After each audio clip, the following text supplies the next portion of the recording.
let's go to Espanya. Ayan. Pero hindi sa Spain, ha? Espanya, Manila. Espanya, Manila. Kung saan galing nasa Manila area ka kanina, Pero, eto, puntahan natin si Ray Vicente. Siyempre, go uste si Ray, kaya alam niya kung ano nagaganap dyan. Mga galing kami UST, so alam natin na masayang-masaya ang mga Tigers ngayong gabi. Alam ko umulan kanina, pero hindi nagpatinag ang mga tao, no, Ray? Talagang they stayed for this annual UST Paskuhan. Magandang gabi nga, Jovi, Chiki, Maricel, at happy Paskuhan mula rito sa UST, kung saan kasalukuyang ginaganap nga yung annual tradition ng mga Tomasians na Paskuhan concert na may tema na Light Among Us, Hope Through Us. At ayun nga na-mention mo kanina, Jovi, na kaninang bandang 4 to 5 p.m. umulan dito sa concert grounds, pero hindi talaga nagpatinag ang mga Tomasians. Sumilong lang at nagbukas ng kanilang mga payong at tuloy pa rin ang concert at nagsimula nga yung concert talaga 3 p.m.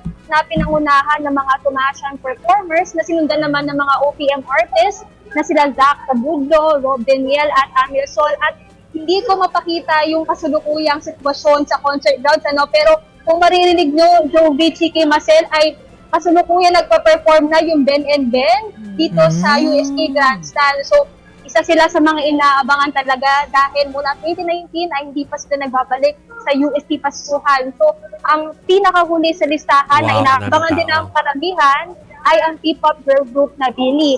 At ngayon nga as of 7 p.m. nasa 33,484 na raw yung total or current crowd population dito sa UST. Kaya naman hindi tayo makapunta talaga dun sa concert grounds dahil malabo na talaga, mahina na talaga yung signal. Pero kahit ganun ay nag-provide naman ng UST ng free wifi, pati na rin ang pagkabit ng cell towers para mag-provide ng 4G at 5G globe service sa ating mga kapwa Tomasians. At sa paglalim nga ng gabi, patuloy pa rin madating yung mga Tomasians na dadalo rito at patuloy din yung pagpapaalala ng mga security guards na pinagbabawal na kagamitan tulad na lamang ng deadly weapons, prohibited substances, flammable, lasers, dodge bags, drone at maging loud noise device. At sa paglalim ng gabi, inaabangan din yung traditional 8-minute na fireworks display na sumisimbolo sa pagtatapos ng Paskuhan season dito sa Universidad. Ray, syempre pinakikita namin yung mga kuha po ng varsity, mga kuha ng varsitarian at kuha ng The Flame, So hello kay Felipe Salvosa at kay Ace Romero. Yeah, Alexis Romero. Pero ang tanong ng lahat, kasi parang lumabas from the varsitarian na meron daw light stick for Paskuhan. Totoo ba? Nakita mo na ba kung ano yung itsura ng light stick? Paki-describe na lang.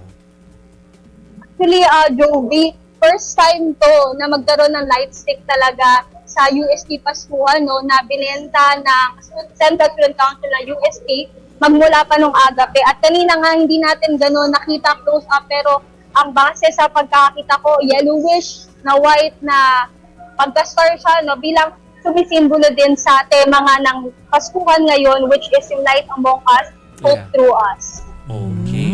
So, hayaan na natin si Ray, unless may question pa kayo, na i-enjoy ang Ben and Ben at mamaya Bini. Oo, mag-concert na muna si Ray dyan. Deserve niya ang concert. Happy weekend talaga si Ray ngayon. Thank you.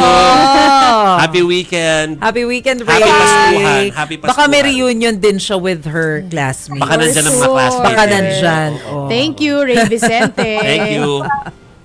So mga taga-uste ang pwedeng pumasok doon. Yes. Hindi pala kami makakapasok. Require sila Yung mga kaklase ko, yung mga kabasa ko ng mga matatanda ng tulad ko, naiinis sila, hindi sila makakapasok kasi dapat may alumni card ka. Kasi sinabihan ko na sila dati pa, importante ang alumni card. May ganun pala. So, anyway. Dapat pala may alumni card. Dalhin nyo na lang yung diploma nyo. Hindi, chika lang. Charot. Uy, ang laki-laki ng diploma lang. Parang banig Talaga talaga ba? siya. Oo. Pero meron Banig!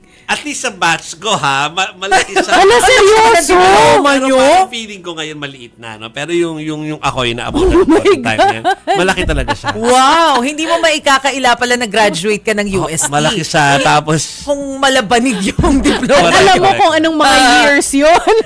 yes. Bakit parang ang diploma namin, bond paper? Parang Kung mga kasing ganyan laki. usually.